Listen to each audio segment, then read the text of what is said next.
आप सभी को एग्जाम नैनो यूट्यूब चैनल में हार्दिक स्वागत है। आज हम लोग भारत के इतिहास से संबंधित 100 इम्पोर्टेंट फैक्ट का डिस्कस करने जा रहे हैं और ये सारे फैक्ट आपका एग्जाम पॉइंट ऑफ व्यू से काफ़ी इम्पोर्टेंट है।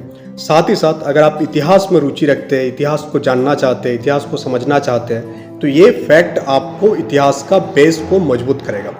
तो चलिए हम लोग सेशन की शुरुआत करते हैं। सबसे पहले हम लोग बात करेंगे प्राचीन भारत का। प्राचीन भारत काफ़ी समृद्ध रहा है और प्राचीन भारत से संबंधित पहला इंपॉर्टेंट फैक्ट जो है वो क्या है कि भारत का नाम कैसे पड़ा, भारतवर्ष का नाम। तो अगर हम लोग बात करें कि भारतवर्ष का नाम भारतवर्ष इसलिए पड़ा क्योंकि भारत में एक भरत नाम के राजा रहते थे और उन्हीं के नाम के आधार पर अपना देश का नाम क्या पड़ा, भारत पड़ा। अगर आप भारत के संविधान को देखेंगे तो वहाँ लिखा हुआ है कि इंडिया दैट इज भारत, यानी भारत नाम भारत के संविधान में भी ऐड है। ये पहला फैक्ट हुआ। सेकंड फैक्ट की अगर हम लोग बात करें तो जितने भी प्राचीन सभ्यताएं पूरा विश्व भर में प्राचीन टाइम में फली फूली एक्सपैंड किया, काफ़ी टेक्नोलॉजिकल रूप से और आर्कियोलॉजिकल रूप से डेवलप थी। उनमें से एक सभ्यता आपका था हड़प्पा सभ्यता। तो हड़प्पा सभ्यता का टाइम लाइन आपका एग्जाम में बार बार पूछा जाता है। तो हड़प्पा सभ्यता का टाइम लाइन की अगर हम लोग बात करेंगे तो 2600 से लेकर के 1900 ईसा पूर्व का टाइम लाइन को हम लोग हड़प्पा सभ्यता के टाइम लाइन के नाम से जानते हैं। तो यहाँ पर आपको ईसा पूर्व दिख रहा है और कहीं कहीं आपको ईस्वी दिखेगा।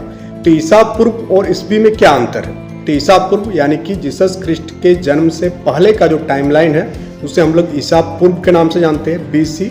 और ईसा पूर्व के बाद के जो टाइम लाइन है उसको हम लोग ईस्वी के नाम से जानते हैं, AD। तो BC एंड AD में अंतर आपको समझ में आया। यह हुआ सेकेंड फैक्ट। अब हम लोग बात करने जा रहे हैं थर्ड फैक्ट के बारे में। थर्ड फैक्ट क्या है कि हड़प्पा सभ्यता की खोज और मोहनजोदड़ो की जो खोज किसके द्वारा किया गया था? तो ये खोज आपका किया गया था दयाराम साहनी और RD बनर्जी के द्वारा। तो एग्जाम में अगर पूछ लिया जाए आपसे कि हड़प्पा सभ्यता की खोज किसने किया तो हड़प्पा सभ्यता की खोज आपका दयाराम साहनी के द्वारा 1921 में किया गया। उसी टाइप से अगर आपसे पूछ दिया जाए एग्जाम में कि मोहनजोदड़ो की खोज आपका कब हुई तो मोहनजोदड़ो की जो खोज हुई वो कब हुई आपका किसके द्वारा किया गया? RD बनर्जी के द्वारा किया गया। अब फोर्थ फैक्ट हम लोग बात करेंगे कि हड़प्पा सभ्यता को हम लोग आर्कियोलॉजिकल रूप से या इंजीनियरिंग की दृष्टि से अगर हम लोग देखें तो काफ़ी डेवलप्ड सिविलाइजेशन थी। जितने भी सभ्यता उस टाइम लाइन में मौजूद थी इस धरती पर तो हड़प्पा सभ्यता एक काफ़ी डेवलप्ड सभ्यता मानी जाती है। क्यों? क्योंकि अगर हम लोग देखेंगे उसके स्ट्रक्चर को, उसका जो जल निकासी प्रणाली को देखेंगे तो काफ़ी डेवलप थी, जो आज के डेट में भी उसको हम लोग फॉलो करते हैं। इसी कारण जो है ये इतने चर्चित रहा कि उस टाइम के लोगों को भी ये सब जानकारी थी। फोर्थ अगर हम लोग बात करें, फिफ्थ इंपॉर्टेंट फैक्ट की अगर हम लोग बात करें तो फिफ्थ इंपॉर्टेंट फैक्ट क्या है आपका? फिफ्थ है कि वैदिक काल में जो वैदिक पीरियड है इसमें हम लोगों को 7 नदियों का उल्लेख मिलता है जिसे हम लोग सप्त सिंधु के नाम से जानते हैं। और एक बात कि हड़प्पा सभ्यता को हम लोग सिंधु घाटी सभ्यता के नाम से भी जानते हैं। तो आखिर हड़प्पा सभ्यता को सिंधु घाटी सभ्यता क्यों कहा जाता है? हड़प्पा सभ्यता को सिंधु घाटी सभ्यता इसलिए कहा जाता है क्योंकि ये आपका सिंधु नदी के किनारे बसा हुआ था, जिसके कारण। तो प्राचीन भारत से संबंधित 5 फैक्ट आपको याद हो गया होगा और यहाँ से आपका जितने भी फैक्ट ऐड किए हैं किसी न किसी एग्जाम में अभी तक पूछा जा चुका है। जैसे हड़प्पा सभ्यता का टाइमलाइन आपका BPSC के एग्जाम में पूछा गया है। हड़प्पा और मोहनजोदड़ो की खोज वाला तो फेवरेट क्वेश्चन है इतिहास में, प्राचीन इतिहास से, और 1 डे एग्जाम में पूछा जाता है। अब हम लोग नेक्स्ट की ओर बात करेंगे। नेक्स्ट आपका और 5 टॉपिक जो कि आपका रिलेटेड है प्राचीन भारत से। फिर हम लोग धीरे धीरे मध्यकालीन भारत, आधुनिक भारत, उसके बाद का पीरियड के बारे में भी चर्चा करेंगे। तो चैनल में नए हैं तो चैनल को सब्सक्राइब कर लीजिएगा सो दैट डेली बेसिस पर वीडियो आपको मिलते रहे। वीडियो को लाइक कीजिएगा और ज़्यादा से ज़्यादा लोगों तक शेयर कीजिएगा। सिक्स्थ हम लोग बात करेंगे कि भारत का पहला विश्वविद्यालय का नाम क्या है। ये बार बार एग्जाम में पूछा जाता है कि भारत का पहला विश्वविद्यालय का नाम। तो आज की डेट में अगर हम लोग देखेंगे तो यूनिवर्सिटीज़ का कैटेगरी होता है, central university, state university, private university. तो उस टाइम का पहला विश्वविद्यालय की अगर हम लोग बात करेंगे तो क्या नाम था? तक्षशिला विश्वविद्यालय। टाइमलाइन की अगर बात करें हम लोग तो 700 ईसा पूर्व की टाइमलाइन है। आज के डेट में तक्षशिला आपका पाकिस्तान रीजन में पड़ता है। सेकंड हम लोग बात करेंगे एक नालंदा विश्वविद्यालय के बारे में पूछा जाता है बार बार। तो नालंदा विश्वविद्यालय जो है आपका 5वीं शताब्दी के आसपास के टाइमलाइन को कवर करता है और ये आपका प्राचीन भारत के एक प्रमुख शिक्षा केंद्र है। और नालंदा यूनिवर्सिटी काफी फेमस यूनिवर्सिटी थे उस टाइम, विदेशों से भी पढ़ने आते थे नालंदा विश्वविद्यालय में। 8 आपका 8वां फैक्ट आपका कि अर्थशास्त्र नामक पुस्तक की रचना किसने किया। तो अर्थशास्त्र पुस्तक की रचना आपका किसके द्वारा किया गया, चाणक्य के द्वारा किया गया। तो चाणक्य का नाम याद रखिएगा। सेकंड कभी कभी पूछ लिया जाता है कि अर्थशास्त्र जो पुस्तक है ये किस चीज पर बेस्ड है। तो अर्थशास्त्र जो है राजनीति के बारे में उसमें चर्चा किया गया है, साथ ही साथ इकोनॉमी के बारे में भी चर्चा किया गया है। और मौर्य साम्राज्य का स्थापना में सबसे ज्यादा हाथ किसका रहा है, आपका चाणक्य का रहा। अब आप कमेंट बॉक्स में कमेंट करके बताएंगे कि मौर्य साम्राज्य की स्थापना किसके द्वारा किया गया। उसके बाद हम लोग द ग्रेट किंग अशोका के बारे में बात करेंगे कि द ग्रेट किंग अशोका जो है आपका मौर्य साम्राज्य से बिलोंग करते थे। और कलिंग का युद्ध कब हुआ था, यह भी एग्जाम में पूछा जाता है कि कलिंग का युद्ध कब हुआ था आपका। तो कलिंग का युद्ध आपका 261 BC 261 ईसा पूर्व में हुआ था। और ये किसके द्वारा लड़ा गया था, the great king Ashoka versus the Kalinga. तो यहाँ 2 फैक्ट याद रखिएगा आप कि कलिंग के युद्ध के बाद ही द ग्रेट किंग अशोका जो है आपका बौद्ध धर्म को ग्रहण किया था। और कलिंग का युद्ध कलिंग का वार आपका कब हुआ था, तो कब हुआ था 261 ईसा पूर्व। और ये पूछा गया है एग्जाम में। फिर एक पूछा जाता है बार बार कि भारत का स्वर्ण युग गोल्डन पीरियड ऑफ इंडिया के नाम से किस टाइमलाइन को कहा जाता है, किस वंश को कहा जाता है। तो गुप्त वंश। किसको कहा जाता है, गुप्त वंश को जो है आपका भारत का स्वर्ण युग के नाम से हम लोग जानते हैं। तो ये सारे फैक्ट थी आपका प्राचीन भारत से संबंधित। अब आगे हम लोग देखेंगे मध्यकालीन भारत। मध्यकाल में भी कुछ इंपॉर्टेंट फैक्ट है जो आपको याद रखनी चाहिए और बार बार एग्जाम में यहाँ से क्वेश्चन पूछा जाता है। सबसे पहला आप याद रखिएगा कि राजा हर्षवर्धन का टाइमलाइन कब से कब तक शासन किया, बार बार एग्जाम में पूछा जाता है। और बच्चे जो है इसमें क्वेश्चन गलत करके आते हैं, क्योंकि ये सारे कुछ ऐसे फैक्ट्स हैं जो आपको जानना ही जानना है। एग्जाम में अगर 100 क्वेश्चन आ रहा तो कुछ क्वेश्चन ऐसा आएगा जो आपका इजी आएगा, इजी टू मॉडरेट रहेगा, इजी टू एकदम इजी रहेगा। उस इजी क्वेश्चन को अगर आप छोड़ के आ रहे हैं तो आप सिलेक्शन से बाहर हो जाएंगे। तो इसलिए इजी क्वेश्चन को आपको हर हाल में अटेम्प्ट करना है। जैसा आपसे पूछ लिया जाएगा, बहुत ही आसान सा क्वेश्चन है कि राजा हर्षवर्धन का समयकाल क्या है। तो 606 से लेकर के 647 AD तक का टाइमलाइन जो है राजा हर्षवर्धन का है। सेकंड आपको याद पूछा जाता है एग्जाम में कि प्रथम मुस्लिम आक्रमण भारत पर कब हुआ। तो प्रथम मुस्लिम आक्रमण भारत पर 712 AD 712 ईस्वी में हुआ, इसको याद रखिएगा। और कौन क्या था, तो मोहम्मद बिन कासिम जो है सिंध पर आक्रमण किया था। कौन क्या था, मोहम्मद बिन कासिम। कब क्या था, 712 AD में आपका सिंध पर आक्रमण किया था। थर्ड आपको पूछा जाता है कि मोहम्मद गजनी जो है भारत में कितने बार आक्रमण किया। तो मोहम्मद गजनी भारत में टोटल 17 बार आक्रमण किया, 17 टाइम्स आक्रमण किया। 14 आपको पूछा जाता है कि कुतुब मीनार का निर्माण जो है आपका किसके द्वारा किया गया। तो आप याद रखिएगा कुतुब मीनार का जो निर्माण है कुतुबुद्दीन ऐबक ने शुरू किया। और ये कुतुबुद्दीन ऐबक कौन था, दिल्ली सल्तनत में गुलाम वंश का जो संस्थापक है उसको हम लोग कुतुबुद्दीन ऐबक के नाम से जानते हैं। और कुतुबुद्दीन ऐबक जो है आपका ये गुलाम था, जिसके कारण इस वंश का ही नाम पड़ा गुलाम वंश। और गुलाम वंश में ही आपका कौन हुए, इल्तुतमिश हुए। इल्तुतमिश जो है आपका कुतुब मीनार के काम को कंप्लीट कराया, पूरा कंप्लीट नहीं किया था कुतुबुद्दीन ऐबक, वो शुरुआत कर दिए थे, बाद में इल्तुतमिश जो है उसको पूरा कराया। अगर आप कुतुब मीनार घूमने जाएंगे तो वहां पर आपको और एक मीनार दिखेगा कुतुब मीनार के थोड़ा सा साइड में, और वो जो स्टार्ट कराया था वो अलाउद्दीन खिलजी ने किया था। अलाउद्दीन खिलजी भी आपका दिल्ली सल्तनत से बिलोंग करते थे और खिलजी वंश से, दिल्ली सल्तनत का खिलजी वंश। दिल्ली सल्तनत में टोटल 5 वंश हुए, आपका एक क्लास भी लिए थे। तो वो काम आई थिंक वो 2 मंजिला तक ही कंप्लीट हुआ था, उसके बाद वो काम रुक गया। क्यों रुक गया, क्योंकि अलाउद्दीन खिलजी का डेथ हो गया था, तो वो मीनार कभी कंप्लीट हुआ नहीं। अलाउद्दीन खिलजी का प्लान था कि कुतुब मीनार जितना लंबा है उसका 2 गुना लंबा बनाना, बट वो कभी पूरा हुआ नहीं। उसके बाद के शासकों ने भी उस पर ध्यान दिया नहीं।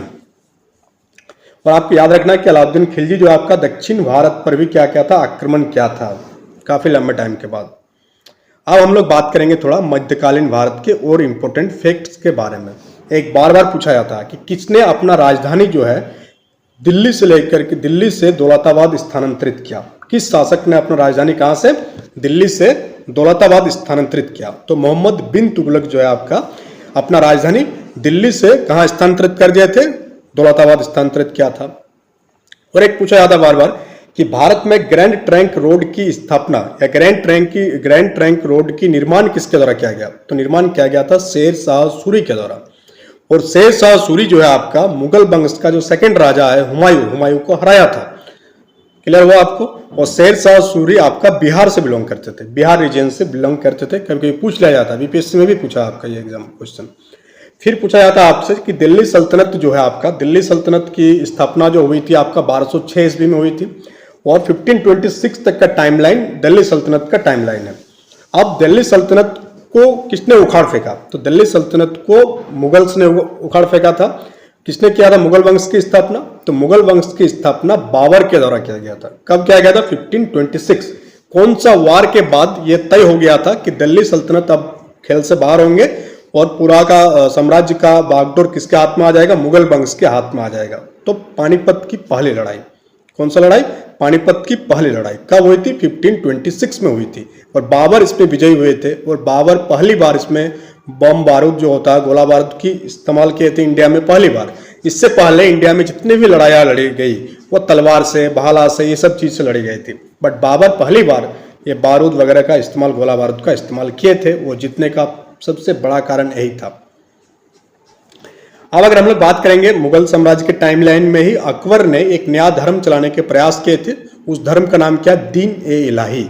तो पूछा जाता है आपसे एग्जाम में कि दीन ए इलाही धर्म की शुरुआत किसके द्वारा किया गया? तो दीन ए इलाही धर्म का शुरुआत जो किया गया आपका किसके द्वारा किया गया? अकबर के द्वारा किया गया। फिर मराठा साम्राज्य की स्थापना किसके द्वारा किया गया? तो ऐसे तो देखा जाए तो शिवाजी महाराज का नाम आता है और औरंगजेब से काफी लंबे टाइम तक लड़ाई लड़ी, कभी भी मुगलों का अंडर नहीं आए, यानी वो लोग लड़ते रहे हमेशा मुगलों से। तो एक बढ़िया फाइटर जो थे पूरा ऑल ओवर इंडिया में जो मुगल को टक्कर देने वाले थे वो कौन थे आपका? वो आपका मराठाज थे। उसका नेक्स्ट अब हम लोग बात करेंगे आधुनिक भारत। कहां से बात करेंगे हम लोग? आधुनिक भारत। तो आधुनिक भारत की शुरुआत कब से माना जाता है इतिहास में? अगर हम लोग इतिहास की बात करें तो इतिहासकार ने आधुनिक भारत की शुरुआत कब माना है? तो जब से आपका जब से अंग्रेजों का आगमन हुआ, अंग्रेजों का बागडोर संभालने लगा, तब से हम लोग आधुनिक भारत मानकर चलते हैं। तो एक टाइमलाइन 1757 से लेकर के आपका 1947 तक का टाइमलाइन को हम लोग आधुनिक भारत के नाम से हम लोग जानते हैं। तो आपको याद होगा कि प्लासी का लड़ाई हुआ था, war of Plassey, battle of Plassey कब हुआ था? 1757। बार बार एग्जाम में पूछा जाता किसके किसके बीच में हुआ था? तो अंग्रेज, किसके किसके बीच में हुआ था? अंग्रेज और बंगाल के नवाब सिराजुद्दौला के बीच आपका प्लासी का वार हुआ था, बैटल ऑफ प्लासी हुआ था। और इस बैटल ऑफ प्लासी में आपका नवाब सिराजुद्दौला का हार हुआ था, क्योंकि नवाब सिराजुद्दौला का जो सेनापति था मिर्जाफर, ये गद्दारी क्या था, अंग्रेजों के साथ मिल लिया था। आपको जानकर हैरानी होगा कि आपका जो अंग्रेजों का जो सेना की संख्या थी वो 2500 से 3000 के आसपास थी, बट जो नवाब के सेना की संख्या थी वो 30,000 से प्लस थी। इसके बावजूद जो है बंगाल के नवाब सिराजुद्दौला हार गए ड्यू टू द गद्दारी ऑफ मिर्जाफर। इसलिए आज भी कोई भी अपना बेटा का नाम मिर्जाफर नहीं रखता है। क्यों नहीं रखता है? क्योंकि वो गद्दारी का सिनोनिम्स बन गया है। गद्दार मतलब मिर्जाफर। तो मिर्जाफर के गद्दारी के कारण ही भारत के इतिहास में एक नया मोड़ आया और अंग्रेजों को सत्ता, अंग्रेज जो आए थे यहाँ पर यूरोपियन सेटलमेंट अपना कर रहे थे इंडिया में, सत्ता का जो बेस बनाने में काफी हेल्प किया मिर्जाफर का गद्दारी। क्लियर हो गया यहाँ पर। फिर आपका बक्सर की लड़ाई होती है 1764 में और इसमें एकदम पूरा का पूरा कंप्लीट हो जाता है कि अब तो अंग्रेज ही राज करने वाले हैं। क्लियर हो गया आपको? पहले तो डाउट था बट 1764 तक क्लियर हो जाता है कि बक्सर की लड़ाई के बाद कि अब अंग्रेज ही पूरा भारत पर राज करने वाले हैं। मुगल वंश तब तक कमजोर पड़ चुके थे। औरंगजेब के बाद मुगल वंश जो है पूरा का पूरा एक ऐसा सिस्टम में फंस गए थे कि बार बार उत्तराधिकारी की लड़ाई हो रहा था। औरंगजेब का जो नीति था कि दक्षिण भारत में वो काफी लंबे समय तक टाइम बिताए, जिसके कारण सेंट्रल पार्ट का एडमिनिस्ट्रेशन पूरा का पूरा कमजोर पड़ गया। इसी कारण मुगल वंश की खात्मा हो जाती है। अब एक बार बार पूछा जाता है कि सती प्रथा पर प्रतिबंध किसके द्वारा और कब लगाया गया? ये फेवरेट क्वेश्चन है। ऐसा ये सब जितना भी फैक्ट बता रहे हैं ये हर एक एग्जाम में पूछा जाता है। कोई भी एग्जाम आप उठा लीजिए, ये जो अभी तक हम 30 फैक्ट आज बात करेंगे, फिर 30 करके आएगा। टोटल 100 फैक्ट की हम लोग ये सीरीज रखे हैं। तो 30 फैक्ट में आपको 20 से ज्यादा फैक्ट किसी न किसी एग्जाम में आपको 1 ना 2 आपको देखने को जरूर मिलेगा। तो सती प्रथा को बैन किया था विलियम बेंटिक के द्वारा 1829 में। कब? 1829 में सती प्रथा को बैन किया गया। फिर भारत का पहला स्वतंत्रता संग्राम की अगर हम लोग बात करें 1857 में हुआ था आपका, और ये विद्रोह की शुरुआत कहां से हुई थी? मेरठ के छावनी से आपका मंगल पांडे ने 1857 की विद्रोह की शुरुआत किया था। और 1857 के टाइमलाइन में ही मुगल वंश का अंतिम शासक बहादुर शाह जफर द्वितीय था। और फिर 1857 का विद्रोह काफी एक्सपेंड किया था ऑल ओवर इंडिया में, बट एक सेंट्रल एडमिनिस्ट्रेशन के अभाव में, यानी कि कोई भी एक सेंट्रल में नहीं था जो पूरा विद्रोह को क्या करे, लीडरशिप दे। हर एक जगह का अलग अलग नेता था, कोऑर्डिनेशन नहीं हो पाता था। आज के टाइम का ऐसा फोन वगैरह तो था नहीं, तो उस टाइम विद्रोह को फैलाने के लिए वो लोग कमल का फूल का इस्तेमाल किया था और चपाती का इस्तेमाल किया था। विद्रोह काफी फैला था और पहली बार हिंदू और मुस्लिम दोनों मिलकर लड़े थे अंग्रेजों के खिलाफ। और अंग्रेज भी मान लिए थे कि हो सकता है कि अब हम लोग को घर जाना पड़े। बट यहां पर अंग्रेजों को एक प्लस पॉइंट ये हो गया कि विद्रोह एक टाइम में एक जगह पर नहीं हो रहा था। जैसे आज मान लेते रांची में हो रहा है तो कल सरायकला में हो रहा था, जिसके कारण अंग्रेजों को दबाने का टाइम मिल जा रहा था, जिसके कारण विद्रोह दब गया। एक सेंट्रल एडमिनिस्ट्रेशन नहीं था जो लीडरशिप करे, क्योंकि बहादुर शाह जफर को तो मान लिया गया था, बट बहादुर शाह जफर उस टाइम तक बूढ़े हो चुके थे। और फिर हम लोग 1857 के विद्रोह में ही हम लोग देखते हैं झांसी की रानी लक्ष्मीबाई ने काफी वीरांगना से लड़ी। लॉर्ड डलहौजी का जो नीति था, हड़प नीति का, कि अगर किसी खानदान में अगर उसका अपना बेटा नहीं है तो वो दत्तक पुत्र नहीं ले सकते, उसका साम्राज्य को मिलाना होगा किसमें? अंग्रेजी एडमिनिस्ट्रेशन में मिलाना होगा। इसी के विरोध में भी बहुत सारे राजाओं ने लड़े और दमखम लगाए पूरा, बट इंडिया का लक खराब था और अंग्रेजों का लक सही था कि इस बार भी अंग्रेज जीत गए। और 1857 के विद्रोह के बाद भारत का जो सत्ता है वो किसके पास चला गया? ब्रिटिश क्राउन के पास चला गया। इससे पहले जो है आपका भारत की सत्ता किसके द्वारा देखा जा रहा था? ईस्ट इंडिया कंपनी के द्वारा देखा जा रहा था। दोनों काम कर रहा था। ईस्ट इंडिया कंपनी बिजनेस भी कर रहा था, साथ ही साथ एडमिनिस्ट्रेशन भी संभाल रहा था। बट 1857 के विद्रोह के बाद ब्रिटिश गवर्नमेंट को यह समझ में आया कि इतना बड़ा देश का जो साम्राज्य है वो बिजनेस के साथ साथ तो चलाया नहीं जा सकता, तो दोनों को अलग अलग कर दिया गया। ईस्ट इंडिया कंपनी को सिर्फ बिजनेस के लिए रखा गया और एडमिनिस्ट्रेशन के लिए ब्रिटिश क्राउन को नियुक्त किया गया, यानी ब्रिटिश क्राउन के अंडर में बहुत सारे स्ट्रक्चर फ्रेमवर्क बनाया गया। तो अब हम लोग आधुनिक भारत से संबंधित और कुछ इंपॉर्टेंट फैक्ट देखेंगे जो एग्जाम पॉइंट ऑफ व्यू से काफी इंपॉर्टेंट है, बार बार एग्जाम पूछा जाता है। जैसे कि आपका पूछा जाता है आपसे कि कांग्रेस पार्टी की स्थापना कब हुई, किसके द्वारा किया गया? तो कांग्रेस पार्टी की स्थापना 1885 में ए.ओ. ह्यूम के द्वारा किया गया। ए.ओ. ह्यूम कौन था? एक अंग्रेज था, अंग्रेज सिविल सर्वेंट था। उसी के देखरेख में ये आपका कांग्रेस पार्टी की स्थापना हुई और काफी लंबे टाइम तक अंग्रेज जो है कांग्रेस पार्टी को सेफ्टी वाल्व के रूप में मानते थे। कि जैसे पहले के टाइम में जो कांग्रेस पार्टी की स्थापना हुई थी तो लोगों का मकसद क्या था कि एप्लीकेशन दे देंगे, कुछ छूट मिल जाएगा अंग्रेजों से, इस टाइप की चीजें था। तो इसलिए बहुत सारे टाइम के बाद गरम दल नरम दल में डिवीजन हुआ कि देश अपना है तो हम क्यों एप्लीकेशन देंगे, हम खुद अपना एडमिनिस्ट्रेशन लेंगे। बट शुरुआती टाइम में कुछ विद्वानों का यह मानना था कि अंग्रेज अच्छा से सरकार चला रहा है, हम लोगों को क्या चाहिए, हम लोगों को खाली और थोड़ा छूट चाहिए और बेहतर चाहिए, अंग्रेज संभाल सकते हैं। और कुछ विद्वानों को तो यह मानना था कि अगर ब्रिटिश अपना देश को इतना आगे लेके गया है तो वो भारत को भी लेके जाएगा। आप सोचिए, ऐसे ऐसे भी लोग थे जो मानते थे ये सब चीज़ों को और वो एप्लीकेशन देते थे, सरकार को मनवाते थे कि हाँ सरकार आप ये कर दीजिए, आप कर देते कृपा हो जाती, ये सब चीज़ें करता था ये लोग। जिसके कारण बाद में गरम दल नरम दल और एक से एक लीडर हुए, सुभाष चंद्र बोस, भगत सिंह, राजगुरु, सुखदेव, सभी का नाम आप लोग जानते हैं, जिन लोगों के कारण हम लोग को देश की आज़ादी मिला। अब आते हैं हम लोग 1905 में बंगाल विभाजन कर दिया जाता है लॉर्ड कर्जन के द्वारा, क्योंकि बंगाल में काफी क्रांतिकारियों का जो है आपका गुट बन गया था। बंगाल एक हॉट जोन बन गया था और अंग्रेज सरकार को त्राहिमाम मचा कर रख दिया था। और अंग्रेज सरकार को लगने लगा था कि ये बंगाल को जो है ना, बंगाल को डिवीजन करना ही होगा, यहाँ का जो क्रांतिकारी है इसमें फूट डालना ही होगा। और उसी कारण बंगाल विभाजन किया गया, कमजोर पड़ गए। और फिर बाद में तो अपना राजधानी को कोलकाता से दिल्ली ट्रांसफर कर ही लिया। क्यों किया था दिल्ली ट्रांसफर? क्योंकि यहाँ हॉट जोन बन चुका था क्रांतिकारी का, रेवोल्यूशन का। तो इससे यहाँ से भाग जाओ, दिल्ली में चल जाते हैं।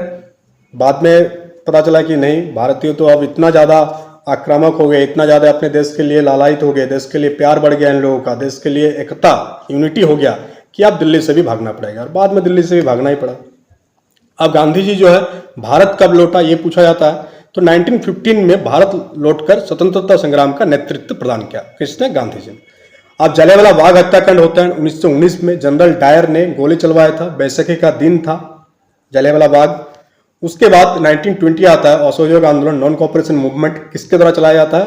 महात्मा गांधी द्वारा चलाया जाता है। तो इस टाइप से टोटल 30 फैक्ट आज हम लोग बताए। तो टोटल 100 फैक्ट हम तैयार किए हैं और काफी इंपॉर्टेंट है एग्जाम पॉइंट ऑफ व्यू से।